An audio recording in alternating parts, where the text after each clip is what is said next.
2 years ago. Still unlicensed. We advertised it. It was advertised as a group home, a rental property, not licensed to this day. I don't get it. We got 3981 Genevieve Street. We got a rapist, Stephen Airy, living 1 block away from Arrowhead Elementary School. I already mentioned Terrell. 1923 and a half Macy Street. 10 sex predators, unlicensed. 1067 Spruce Street, a 4-plex, 14 sex predators, unlicensed. How do I get this information? Just an average citizen. I go to Megan's Law database. I look at the address. Sorry, I thought it was 1 minute. Sorry. Thank you. Well, we're down to the final, and any closing remarks that either of you wish to make, you have 2 minutes, Mrs. Clark. Thank you. I believe it's important for the electorate to know precisely what the duties of the city clerk are. And although I've shared with you some of the tasks that my office undertakes, I didn't share all of them, believe me, I think it's important for you to know what the city charter, our Bible, states. So I'm going to quote portions of that Bible, so to speak. And it says, "The duties of the city clerk shall be to keep the corporate seal and all books, papers, records, and other documents, attend all meetings of the Mayor and Common Council, and keep a journal of the proceedings, have full power and authority to take all affidavits and administer all oaths.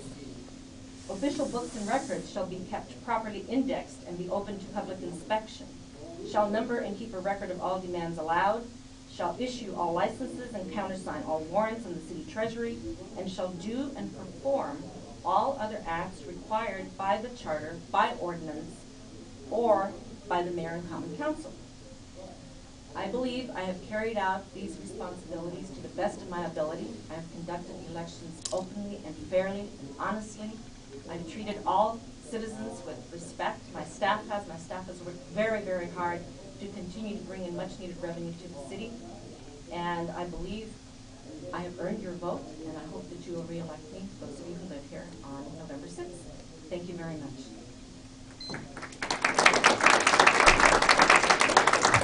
Thank you, Mrs. Clark. Mr. Turner, your closing remarks, 2 minutes. Well, to be honest, I think if I had the record of neglect and mismanagement, I would probably try to turn this into an administrative position as well. Anyone remember the movie A Few Good Men? Anyone see that? Have you seen A Few Good Men? There's that scene where the lawyer says, "Where are your manuals? Does it say there's a code red?" And, well, there isn't one there. We just know, right? And then Tom Cruise walks up and says, "Show me your manual where the mess hall is." It's not in there. Well, how do you get there? You just know. Well, if you go to the city clerk's website, on the front page, there's a section, a link, that requires you or gives you information about your business license registration. And especially for rental properties too, which is a relatively new addition. In fact, when I first announced my run for city clerk, that information was not on there. It's on the front page now. The city clerk's office has investigators or an investigator. I'm not sure how many resources are allocated to this function, but have investigators who their goal is to go out and find out if businesses are properly registered.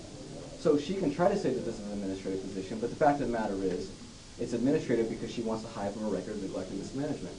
The city clerk, correct me if I'm wrong, has the ability to agendize items.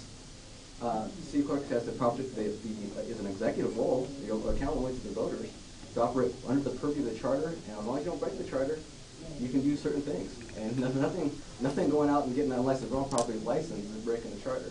And so I think the question for the voters is very simple. Do you want this more of the same? I mean, my opponent's been in office for 17 years and been in City Hall for nearly 40. Do you want more of the same? Do you want this to be an administrative function? Or do you want somebody who's going to be aggressive, innovative, take charge, and find creative solutions to difficult problems that are facing our community? And I believe I have the solutions to those problems.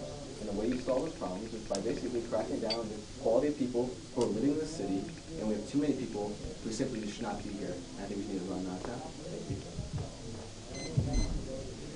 Well, on behalf of the Kiwanis Club of San Bernardino, I want to thank both of you for coming. And